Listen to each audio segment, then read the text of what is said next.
사명이란 우리 감동적인 찬양을 통해서 하나님의 성령의 임재하심을 체험할 수 있도록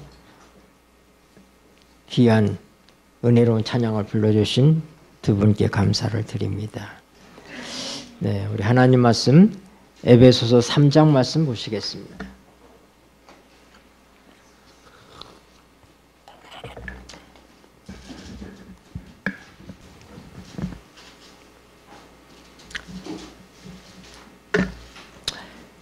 (9절부터) (11절까지) 같이 보시겠습니다. 에베소서 3장 9절 영원부터 읽으시겠습니다. 시작. 영원부터 만물을 창조하신 하나님 속에 감추었던 비밀의 경륜이 어떠한 것을 드러내게 하려 하심이라. 이는 이제 교회로 말미암아 하늘에서 정사와 권세들에게 하나님의 각종 지혜를 알게 하려 하심이니 곧 영원부터 우리 주 그리스도 예수 안에서 예정하신 뜻대로 하신 것이라. 아멘.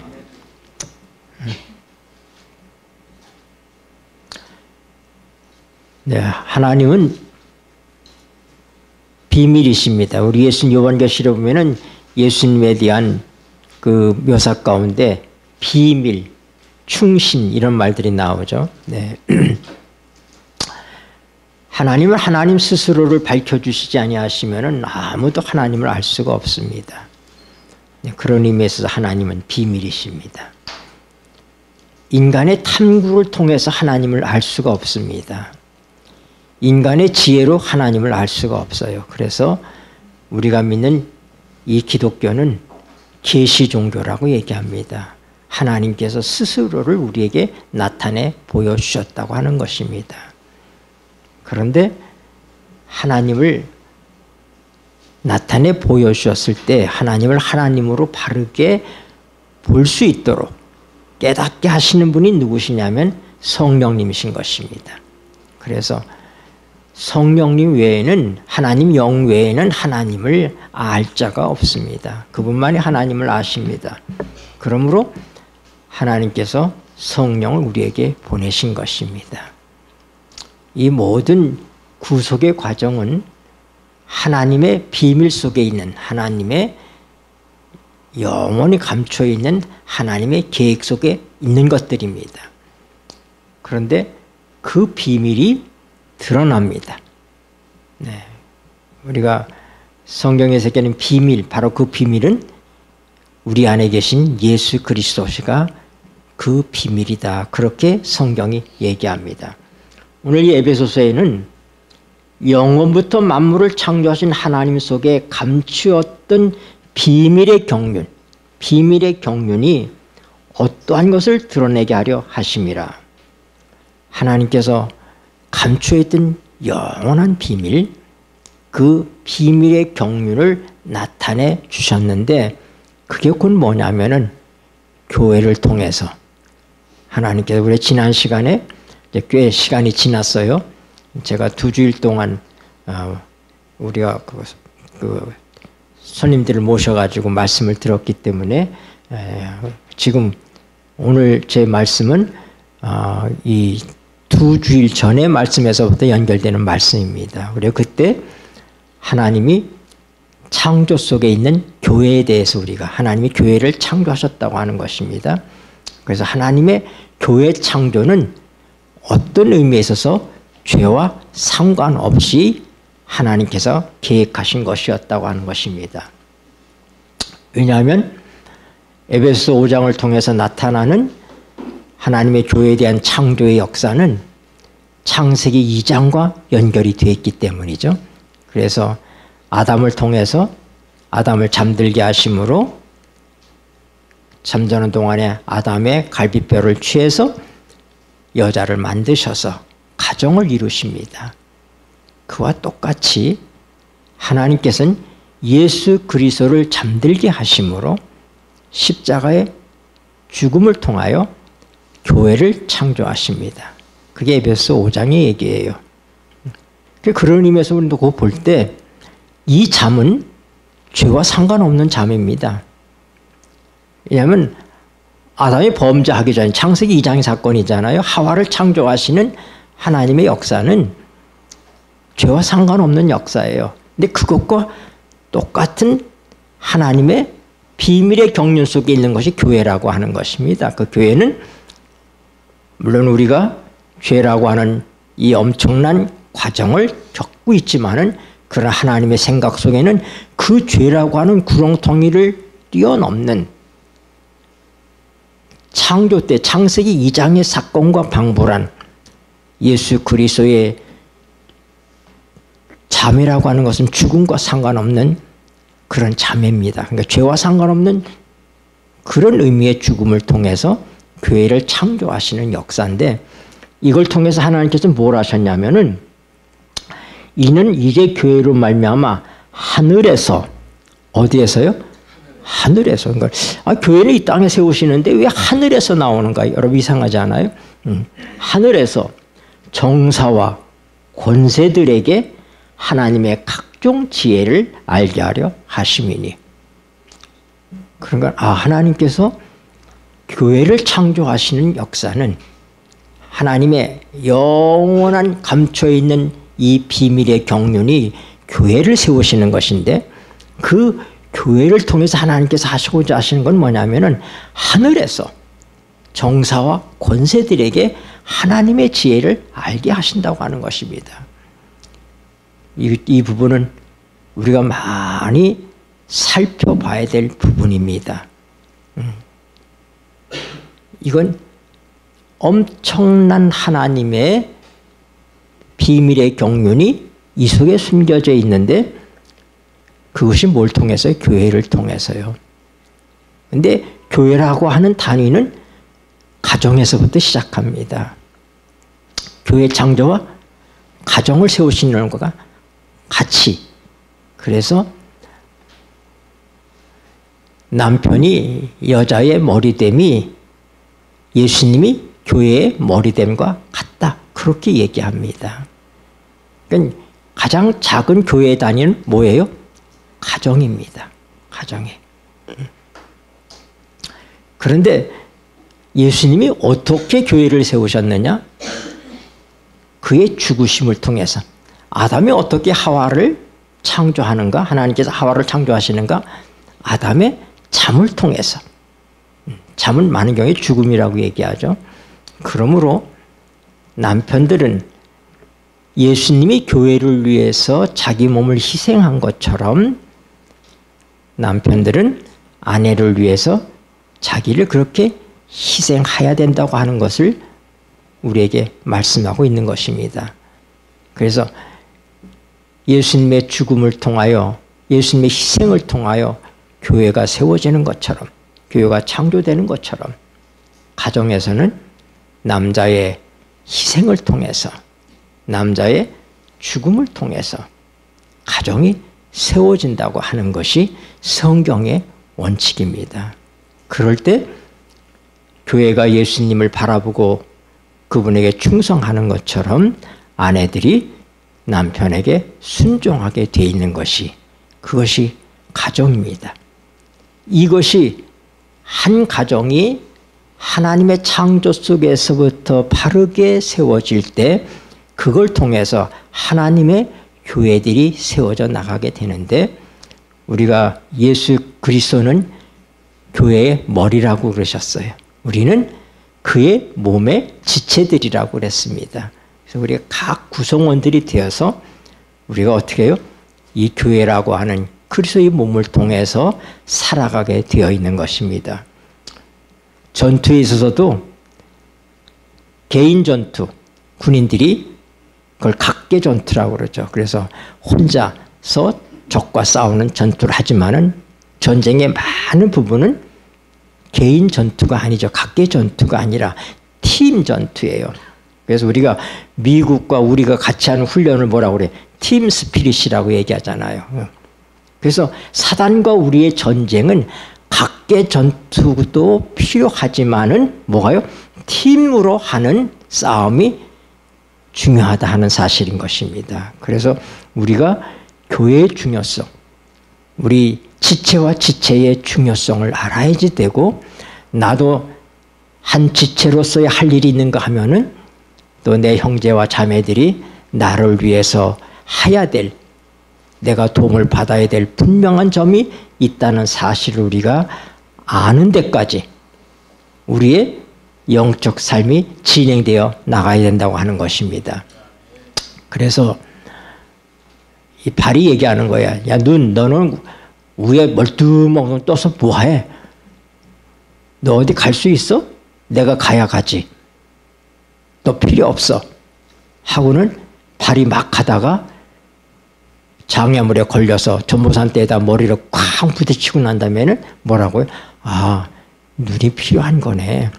발만 갖고 갈 수 있는 게 아니네.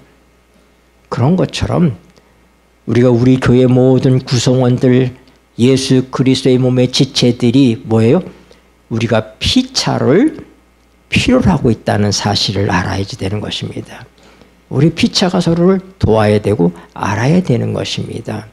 이 일을 통해서 하나님께서 이루신 과정이 뭐냐면 십자가라고 하는 것입니다. 십자가. 예수님의 죽음, 그 죽음의 의미는 십자가가 있잖아요. 그래서 십자가에서 이루신 네 가지의 놀라운 역사가 있습니다. 그 첫 번째는 예수님 십자가의 보혈을 통해서 우리의 죄가 처리됐다고 하는 것입니다. 여러분, 여기에 우리 아무런 공로가 없지 않습니까? 우리의 죄의 문제들이 처리되는 일에 있어서의 우리 아무런 공로가 없습니다. 그 사실을 믿음으로 내 것으로 소유하면 되는 것입니다. 이미 예수님의 십자가에서 흘리신 보혈을 통하여 우리의 죄들이 처리가 된 것입니다. 뿐만 아니라 우리가 늘 싸우는 우리의 자아의 문제, 우리 옛사람의 문제, 우리의 본성의 문제도 예수님의 십자가를 통해서 못 박아 버렸다고 하는 사실이죠. 네. 이것은 객관적인 진리들이라고 볼 수 있습니다. 경험되지 않은 것들이에요, 그것은. 그러니까 이것만 가지고서는 우리의 삶의 변화들이 일어나지 않습니다. 네. 그러나 이 과정이 없이 변화가 일어날 수도 없습니다. 그래서 우리의 모든 죄는 예수님의 보혈로, 십자가에서 흘리신 보혈로 처리가 되었고, 어떻게 할 수 없는 죄인으로 태어난 죄의 본성을 갖고 살아가는, 그래서 죄와 사망의 법에 이끌려 살 수밖에 없는 우리를 하나님께서 어떻게 해요? 예수 그리스도의 십자가에 우리를 못 박아 버리심으로 해방하셨다고 하는 것이죠.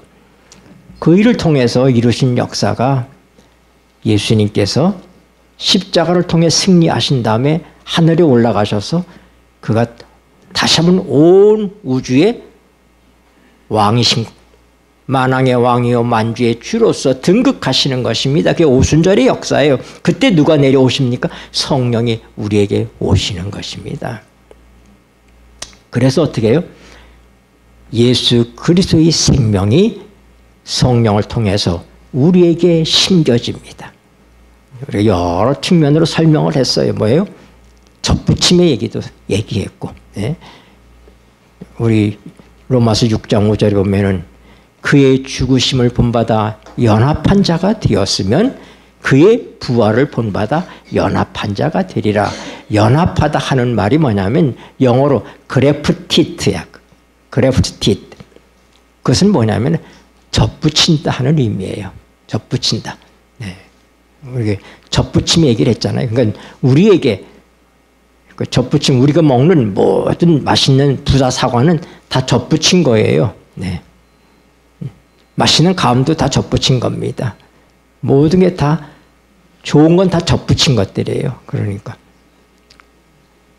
이 돌사과에다가, 우리가 다 돌사과예요. 돌사과인데 1년을 자란 다음에 그걸 댕강 잘라버려요. 한 요만큼 남겨놓고, 그리고 그 표피를 잘라내고 부사에 가지를 갖다 거기다 접붙이면 뿌리는 뭐예요?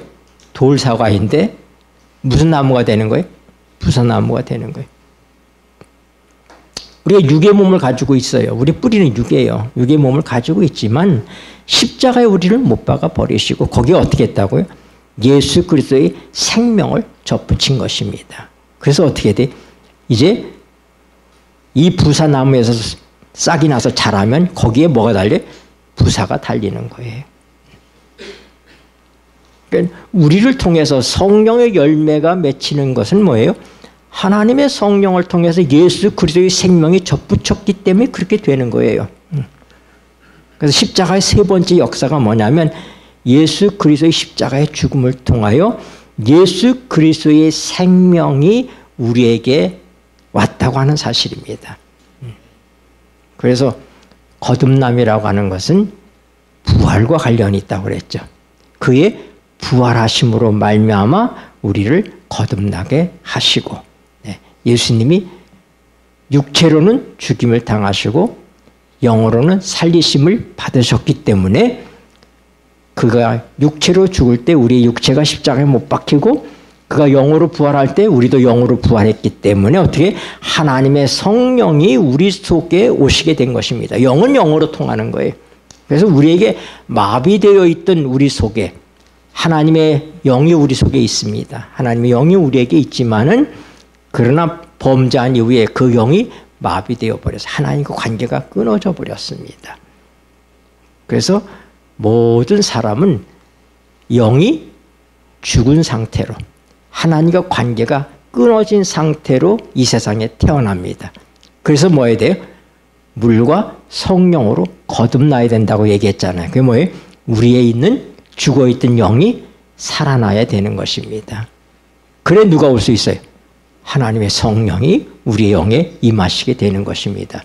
성령이 우리 육체에 역사하는 게 아니라 어디 우리의 영 속에 우리의 속사람 속에 임하신다 이 말입니다. 그래서 뭐라고요? 하나님의 성령이 우리의 속사람을 강건하게 하옵시며 그랬지 않습니까? 그래서 이 속사람이라고 하는 것은 우리 속에 있는 영을 얘기하는 것입니다. 그런데 참 놀라운 것은 우리가 죽어있던 영만, 옥에 갇혀있던 영만 살아난 것이 아니라 이제 우리는 아담의 범죄하기 전의 상태로 회복된 게 아니라 아담의 범죄 전의 몸으로 우리 회복되는 것이 아니라 누구의 몸으로? 예수 그리스도와 같은 몸으로 회복되기 때문에 예수 그리스도의 영이 우리에게 옵니다. 그게 뭐예요? 생명을 주는 영, 라이프 기빙 스피릿. 과거에 우리는 리빙 소울이에요. 하나님께서 우리를 혼적인 존재, 살아있는 산 사람, 그걸 리빙 소울, 리빙 휴먼 비잉이라고 얘기하죠. 그런데 그 상태로 회복되는 것이 아니라 뭐라고요? 믿음을 통하여 예수 그리스도와 함께 죽고 예수 그리스도와 함께 살 때 어떻게 해요? 예수님의 생명이, 예수님의 영이 우리에게 오니까 우리에게 뭐가요? 새 영이 온 것입니다. 라이프 기빙 스피릿이. 그래서 에스겔 선지자가 예언한 것처럼 에스겔 36장 26절에 뭐라고요? 우리에게 새 영을 주시며 새 영을 주며. 그러니까 거듭날 때는 우리는 죽어있던 영만 부활하는 것이 아니라 예수 그리스도의 영이 우리에게 오므로 어떻게 돼요? 예수님과 같은 아들의 신분으로 우리가 바뀌어버리는 것입니다. 이 모든 일들이 어떻게 해요? 십자가를 통해서 이루어지게 되는 거예요. 그러면 네 번째 십자가 역사가 뭐냐면 이렇게 이루어진 이 모든 일들이 하나님의 생명이 우리 속에 나타나기 위해서는 실제적으로 내가 내 자아가 내 인생의 주인이 돼서 살아가던 삶에서부터 그건 이미 십자가에 못 박혔으니까 그 십자가에 이루어진 역사가 실제적인 역사를 우리에게 일어나게 하는 십자가의 네 번째 역사인 것입니다. 어떻게 돼? 하나님의 성령을 통해서. 성령은 어떤 분입니까? 성령이 오시면 너희를 진리 가운데로 인도한다 그랬습니다. 그러니까 하나님의 성령이 오실 때, 아, 내 옛사람이 십자가에 못 박히고 예수 그리스도의 생명이 내게 왔다고 하는 사실을 우리에게 체험시키시는 일, 경험시키는 일을 누가 한다? 성령께서 하신다. 그것이 십자가의 네 번째 역사인 것입니다. 네. 그래서 이렇게 된 사람들이 그리스도의 몸을 이루는 것입니다. 네. 그렇게 하기 위해서는 어떻게 해야 돼요? 여러분, 우리가 우리의 자아를 가지고 있어요. 우리는 영적인 존재가 아니라 혼적인 존재로 창조되었다고 그랬잖아요. 예.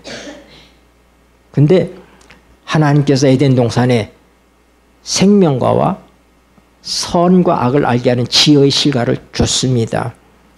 만약 우리가 하나님의 생명에 참여하는 생명과를 먹었으면 우리의 생명은 예수님과 같은 생명으로 계속 발전해 나갔을 것입니다. 그러나 우리가 거절하고 생명과를 거절하고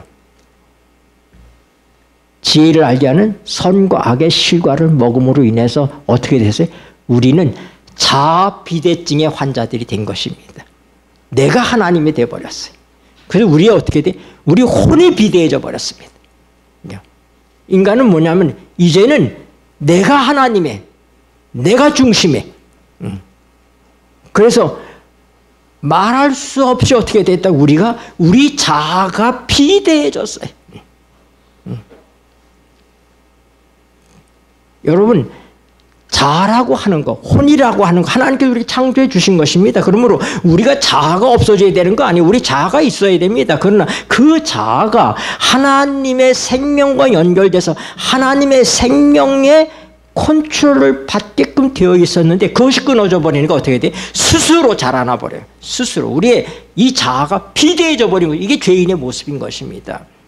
그러므로 예수 그리스도가 포도나무 우리가 가지라고 그랬는데 하나님은 농부시라고 그랬잖아요. 그래서 우리가 예수님과 한 몸을 이루면 그 몸의 지체가 되면 농부이신 하나님께서 우리의 가지를 깨끗하게 한다.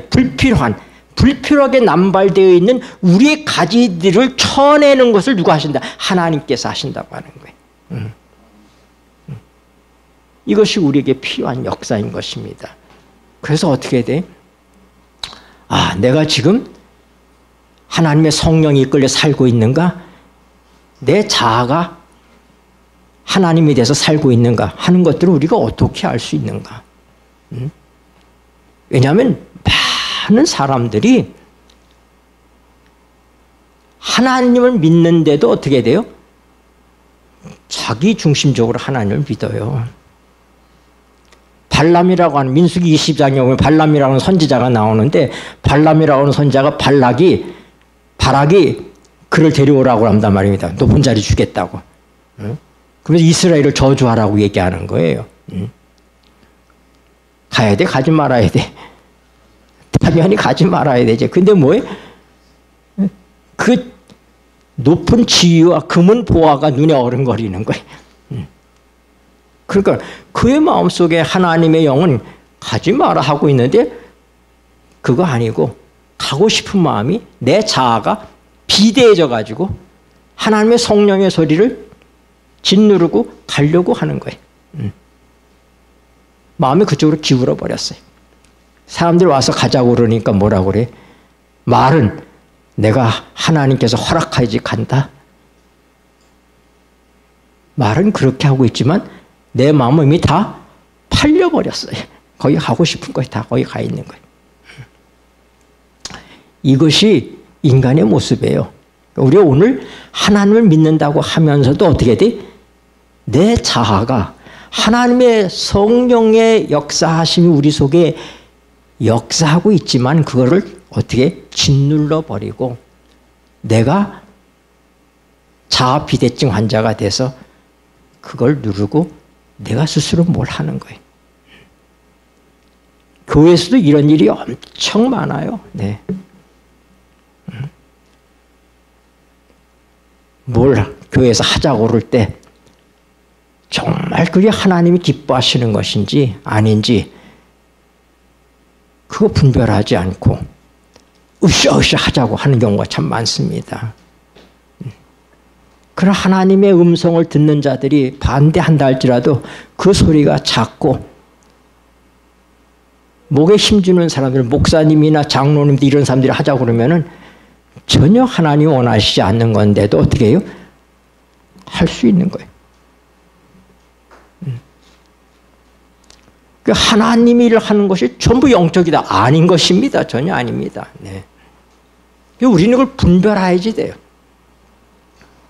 예를 들어서 우리가 예수님을 믿고 거듭난 다음에 우리의 삶의 목표가 바뀌었습니다. 이제는 옛날에 우리가 세상에서 출세하는 것이고 뭐 유명하게 되는 것이고 잘 사는 것이고 뭐 이런 것들에게 우리의 그 삶의 의미와 목적이 있었다면 이제 우리는 뭐예요? 하늘에 가는 것이 하나님을 사랑하는 것. 목표는 바뀌었어요. 그런데 내가 옛날에는 내가 우리 국어 선생님 계시지만 제가 중학교 때 제가 제일 잘했던 과목이 국어예요. 그 우리 국어 선생님이 저를 엄청 사랑하셨어요. 국어 선생님이 저희 담임 선생님이셨어요. 그분이 박목월 씨 제자에 이대 나오셨는데 우리 선생님이 박목월 씨 제자라 그 옛날에 60년대 그 옛날에 소설을 쓰셔서 우리 교회에서 삼룡학교 선생님이 소설 쓰는 거 생각도 못할 때 그때 근데 이분이 소설을 쓰셨어요. 6.25 동란을 중심으로 하는 그런 소설을 쓰셨는데 내가 맨날 그 원고 보따리 들고 원효로에 살고 있는 박목월 씨 집을 4번이나 왔다 갔다 했어요. 내가 그 원고 감수 받느라고 우리 선생님 원고 내가 들고 박목월 씨 집에 가서 박목월 씨한테 그걸 건네주고 또 감수 받아갖고 4번이나 제가 왔다 갔다 했어요. 그런 선생님이 지금 이제 치매가 오셔서 어떤 때는 알아보다 못 알아보다 그러시는데 그분은 제자하면 떠오르는 게 저밖에 없어요. 그런 분이에요.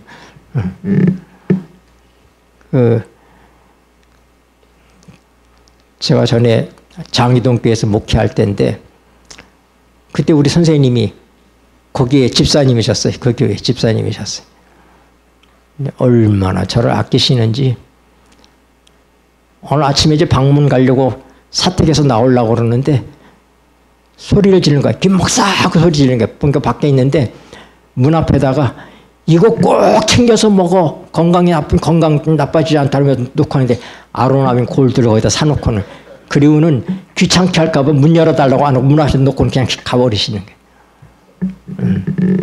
제가 그분 댁에 갔는데 방문 갔는데 깜짝 놀란 게 이렇게 그릇을 진열하는 그 진열대가 있잖아요. 거기에 목사님이 오실 때만 쓰는 그릇들이 거기에 진열돼 있어요. 평상시에는 그 그릇을 안 써요. 목사님 오실 때만 별도의 밥그릇, 국그릇 다 준비돼 있어요. 이렇게. 그 선생님이 소원이 있으셨는데 따님을 믿음 안에서 결혼시키는 거예요. 왜 이 따님이 숙명대학교 출신인데 그 꿈이 뭐였냐면은 성우가 되는 게 꿈이었어요. 근데 아버지가 경희대학교에 계셨었는데 아버지가 여자는 가정과 들어가서 살림이나 잘하면 되겠어 가정과를 보내버렸어요. 그래서 그 꿈을 못 버려가지고 성우에 자기가 이제 신청을 했는데 합격을 했어요. MBC에. 그런데 금요일 날에 다니까 이제 걱정되잖아요. 이제 안식일을 지켜야지 되니까 금요일 날 이제 국장님을 찾아가가지고 자기가 안식일 교인이라고 얘기했더니 그 순간 잘려버렸어요. 그래가지고 우리 산용학교 선생님을 했어요. 근데 자꾸 노처녀로 늙어가니까 선생님이 근심이 많은 거예요. 그래서 제가 아주 서약을 받았어요. 선생님한테 서약을 받았어요. 절대로 이방인한테는 시집 안 보낼 것이죠. 안 보내겠다 이거예요. 그러면 저한테 이걸 전적으로 맡기겠습니까? 맡기겠다. 그럼 제가 엘리에셀이 되겠습니다. 아브라함의 종이었던 엘리에셀이 리브가를 데려오잖아요. 그 이삭의 부인. 그럼 제가 선생님과 약속입니다. 제가 엘리에셀이 돼서 그 일을 하겠습니다 하고 같이 기도하고 그 제가 결혼을 시켰어요. 목사님하고. 그런 일이었는데 내일 제가 가서 뵙기로 했어요. 그 얘기 어디 완전히 빗나가 버렸네요. 어떻게. 근데 내가 국어를 공부하고 과학을 공부하고 영어를 공부하던 내가 예수님을 이제 믿은 다음에 저는 꿈이 뭐였냐면은 웃을지 모르지만 대통령 되는 게 꿈이었어요. 제가 군에 있을 때까지 우리 집사람을 만나기 전까지 제 꿈이 뭐냐면 대통령 되는 게 꿈이었어요. 근데 제 꿈이 바뀌었어요. 내가 예수님을 영접하고 난 다음에 물론 어릴 때 신앙을 했지만은 고학하는 동안에 제가 이제 세상에서 이렇게 살았는데 우리 집사람을 만나가지고 다시 신앙을 회복하게 돼서 내 인생의 목표가 대통령이 아니라 이제 목사가 됐잖아요. 이게 바뀌었습니다. 그런데 목표는 바뀌었지만 내가 신학을 공부하는데 내가 이제 과학이나 국어를 공부하는 게 신학을 공부해. 신학을 공부하는데 내가 옛날에 국어나 과학을 공부하던 그 지식, 그 능력을 가지고 내가 신학을 공부한다면 맞는 거예요? 틀리는 거예요? 네. 많은 경우에 우리가 인생의 목표는 바뀌었지만 우리의 삶의 동인인 내가 옛날에는 과학을 공부하고 수학을 공부하다가 내가 이제는 하나님의 말씀을 공부하는 사람으로 바뀌었지만은 그러나 그때의 그 지식을 가지고 이걸 또 공부하고 있는 그런 우리를 우리가 범한다 이 말입니다. 그래서 어떻게 돼? 우리의 뿌리가 바뀌어야지 되는 거예요. 목표만 바뀌는 것이 아니라 우리의 방법과 뿌리가 바뀌어야지 된다 이 말입니다. 네. 이게 우리의 자아의 문제라고 하는 거예요. 예. 그래서 이걸 분별할 수 있어야지 돼. 사단이 예수님에게 와서 네가 하나님의 아들이거든 이 돌을 멍에서 떡이 되게 해서 먹으라고 얘기했습니다. 예수님은 하실 수 있어요. 하나님 아들이니까. 그래 그거 뭐라고 그럽니까? 사람이 떡으로만 살 것이 아니라 하나님의 입으로 나오는 말씀으로 살 것이니라. 우리의 생각대로 우리가 할 수 있는 것을 내가 나를 위해서 살 수가 없어요. 예수님은 돌을 떡을 만들어서 먹을 수 있는 분이시지만은 그분은 뭐라고요? 난 이걸로 사는 게 아니라 하나님의 입으로 나오는 말씀으로 산다. 그렇게 말씀하셨어요. 예수님께서 어떤 사람을 데리러 오시는가? 마태복음에 그렇게 말씀하셨어요. 천부께서 심지 않으신 것은 다 뽑힐 것이다. 하나님께서 우리에게 주신 것들만 하나님이 가지고 가십니다. 그래서 뭐라고요? 육은 무익하니라 하고 얘기한 거예요. 우리가 육으로 할 수 있어요. 네. 포도나무에 비해 요한복음 15장에 보면은 너희가 나를 떠나서는 아무것도 할 수 없다고 그랬어요. 예수님을 떠나서는 아무것도 할 수 없는데 우리의 고민은 뭐냐면 예수님 없이도 아무거나 할 수 있다고 하는 거예요. 우리가. 예수님 뭐라고요? 너희가 나를 떠나서는 아무것도 못해. 그게 예수님의 말씀인데 문제는 뭐냐? 우리는 예수님 없어도 너무 잘할 수 있는 거예요. 이것이 우리의 문제예요. 십자가가 이 문제를 해결해야지 되는 거예요. 내 죄의 문제가 예수님의 보혈로서 내 노력 없이 해결된 것처럼 이 문제도 믿음을 통하여 은혜로 우리 안에서 이 변화가 일어나게 된다고 하는 것을 우리가 믿으셔야지 됩니다. 그래서 우리가 우리의 삶을 살면서 내가 정말 하나님의 뜻대로 살고 있는 것인가? 이것이 하나님의 뜻인가? 그렇게 우리가 문제를 가질 때가 많아요. 그런 의문이 있을 때가 많아요. 그런데 우리가 어떻게 그걸 분별할 수 있는가? 시편을 보십시다. 시편 36편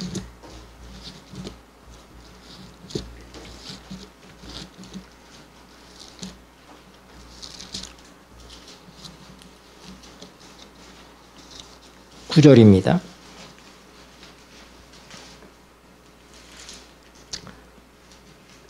시편 36편 9절 대저 읽겠습니다. 시작. 대저 생명의 원천이 주께 있사오니 주의 광명 중에 우리가 광명을 보리이다. 아멘. 여러분, 우리가 우리의 얼굴이 뭐가 묻었는가 이걸 알려면은 여러분 얼굴을 만집니까? 아니면 거울에 낸 대로 갑니까? 네. 근데 거울 앞에 갔을 때 깜깜할 때 거울이 보여요, 안 보여요? 네. 빛이 있어야지 되는 거예요. 빛이 있지 아니하면 우리가 볼 수 없어요. 그래서 여기 보면은 대저 생명의 원천이 주께 있습니다. 근데 이것이 하나님께 속한 것인지 내게 속한 것인지를 우리가 알아야지 되는데 어떻게 한다고요? 주의 광명 중에 우리가 광명을 보리이다. 여기 두 광명이 나와요. 첫 번째 나오는 광명은 뭐예요? 주님의 광명이에요. 주님의 빛입니다. 주님께서 비춰주시는 빛이 있어야지 돼. 그럴 때 어떻게 돼요? 우리가 하고 광명을 보게 되는 거예요. 시편 139편을 보세요.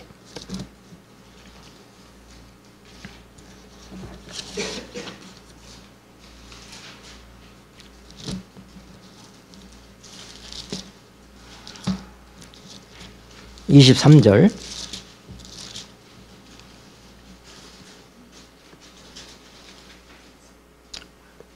하나님 읽겠습니다. 시작. 하나님이여 나를 살피사 내 마음을 아시며 나를 시험하사 내 뜻을 아옵소서. 여러분, 내가 나를 살피는 것이 아니라 내가 나를 살펴야 보이지 않아요. 나는 빛이 아닙니다. 하나님의 빛이 있어야 내가 광명을 볼 수가 있어요. 하나님이 나를 살피셔야 되는 거예요. 그래서 여기 시편 기자는 뭐예요? 하나님이여 나를 살피사, 하나님 나를 살펴주십시오. 내가 나를 살펴서 깨달아지지 않아요. 이게 참 종교, 하나님 믿는 참 종교와 거짓 종교의 차이점이 그거예요. 그래서 뭐예요? 많은 거짓 종교들은 자아성찰, 자기가 자기를 살피라고 얘기하잖아요. 앞만 살펴도 안 나옵니다. 네. 근데 이 기독교는 뭐예요? 하나님이 나를 살펴주셔야 되는 거예요. 하나님이여 나를 살피사. 하나님께서 나를 보실 때 바르게 볼 수 있는 거예요. 나는 나를 몰라요. 내가 지금 어떻게 살고 있는지 몰라요. 내 삶의 뿌리가 뭔지 몰라요. 내가 육으로 살고 있는지 영으로 살고 있는지 몰라요. 그런데 어떻게 돼? 하나님께서 나를 살펴주실 때 그게 드러난다.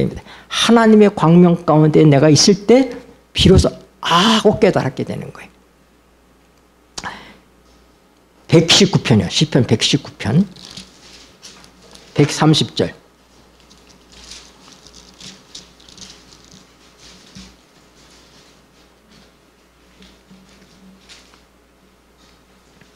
주의 말씀을 열무로 읽겠습니다. 시작. 주의 말씀을 열무로 우둔한 자에게 빛이여 깨닫게 하나이다. 아멘. 그 어떻게 하나님 우리를 살핀다는 게 어떤 의미이냐? 하나님의 광명이 뭐냐면 여기 보니까 주의 말씀을 열무로 우둔한 자에게 빛이여 깨닫게 하나이다. 하나님의 말씀이 빛입니다. 요한복음 1장 4절에 뭐라고 그랬어요? 예수님이 생명이시라고 그랬어요. 이 생명이 빛이다 하고 얘기했습니다. 네. 하나님의 생명이 성령을 통해서 우리 안에 왔습니다. 예수님의 생명이 우리에 옮겨진 바 됐습니다. 옮겨진 바 됐는데 어떻게 돼? 그 생명이 실제적으로 우리 속에 역사하기 위해서는 어떻게 돼? 생명이신 하나님의 말씀이 우리에게 역사할 때 가능하다 이 말입니다. 하나님의 말씀을 열 때 뭐가요? 우둔한 자가 하나님의 빛을 보게 된다 이 말입니다. 하나님의 말씀이 비친 거예요. 그래서 그 말씀을 통해서 내가 지금 어떻게 살고 있는지. 자, 히브리서 4장을 보세요. 히브리서 4장.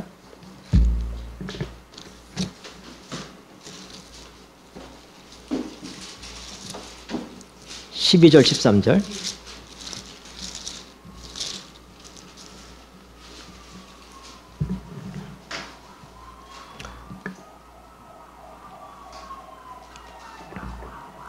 하나님의 말씀은 살았고, 읽겠습니다. 시작. 하나님의 말씀은 살았고 운동력이 있어 좌우의 날선 어떤 검보다도 예리하여 혼과 영과 및 관절과 골수를 찔러 쪼개기까지 하며 또 마음의 생각과 뜻을 감찰하나니 지으신 것이 하나라도 그 앞에 나타나지 않음이 없고 오직 만물이 우리를 상관하시는 자의 눈앞에 벌거벗은 것 같이 드러나느니라. 아멘. 하나님 말씀 뭐예요? 살았고, 우리 너무 잘 아는 말씀이잖아요. 운동력이 있다. 근데 그게 어떻다고요? 좌우의 날성공과 같아서. 여러분이 푸주간에 가보셨죠? 푸주간에 가보면 그 푸주간 주인들이 고기를 쓰는 걸 봤죠. 그럼 이게 뭐 살은 살대로 뼈는 뼈대로 착착착착 발라내는 것. 네? 그 칼이요. 하나님의 말씀이 어떤 일을 한다고요? 내가 하는 게 하나님의 성령에 이끌려서 하는 것, 영인지 아니면 혼인지 내 자아가 하는 것인지 이거를 하나님의 말씀이 우리에게 가르쳐 주신다고 하는 것입니다. 그러니까 뭐예요? 우리가 거룩하게 되는 건 방도가 없어요. 디모데전서 4장 5절에 뭐라고요? 말씀과 기도로 거룩하여 지느니라. 그러니까 말씀을 보지 않으면, 말씀은 내가 하나님 말씀을 보는 것도 보는 것이지만은 듣는 것도 말씀을 경험하는 것입니다. 여러분 이렇게 설교 시간에 말씀을 듣고 또 우리의 운하가 또 가족들과 함께 특별 집회에 가서 또 하나님의 말씀을 듣고 그럴 때 어떻게? 그때 하나님의 빛이 우리에게 오는 거예요. 내가 뭐가 잘못되어 있는지, 내 영과 혼과 관절과 골수를 찌게 쪼개는 일을 뭐가 한다? 하나님의 말씀이 한다고 하는 것입니다. 그때 어떻게 돼? 내가 잘못 살았구나. 내가 내 임의로 살았구나. 내 혼으로, 내 자아로 살았구나. 내 자아 중심적인 삶을 살았구나. 자아는 중요해요. 자아는 중요하죠. 하나님께 우리 혼을 주셨잖아요. 그렇죠? 네. 생혼으로 만드셨잖아요. 그럼 뭐예요? 스스로 비대해지는 것이 아니라 하나님의 성령이 우리의 영을 통해서 우리의 자아를 다스릴 수 있도록 돼야 되는 것입니다. 네. 거기에 방해가 되는 것들을 하나님께서 어떻게 한다고요? 농부신 하나님께서 잘라내시는 거예요. 우리가 문제가 뭔지 대부분 압니다. 네. 아까 우나가 게임에 대해서 얘기했는데, 뭐 어떤 사람은 게임하는 거에 대해서 전혀 문제식 하지 않을 수도 있어요. 그렇죠? 근데 내가 하나님을 믿기 시작하니까 이거 아닌데 하는 생각이 있는 거예요. 응? 하면서도 편치 않고, 그렇죠? 그런데 바로 그 불필요하게 자라난 그런 가지들을 누가 자르신다? 하나님께서 잘라내신다. 내가 안 해야지 되는데, 이 게임 이거 가지 말아야 되는데 하는데도 안 되는데, 하나님의 말씀이 들어가니까 어떻게 돼? 힘이 생기는 거예요. 그리고 뭐예요? 하나님의 은혜와 사랑이 내게 막 벅차게 오면은 세상이 시들해지는 거야. 내가 뭐 이런 것 갖고 이렇게 고민했나? 내가 뭐 이것 가지고 자존심 싸움이나. 여러분, 내가 늘 우리 아들들한테 교육한 게 있어요. 야, 남자가 말이야 가장 치사한 게 뭐냐면 마누라 앞에서 자존심 세우는 거야. 다 버려. 얼마나 못난 놈이 아내 앞에서 자존심 세우고 말이야. 자존심 싸움 하냐. 내가 어려서부터 그 교육했어요. 애들한테.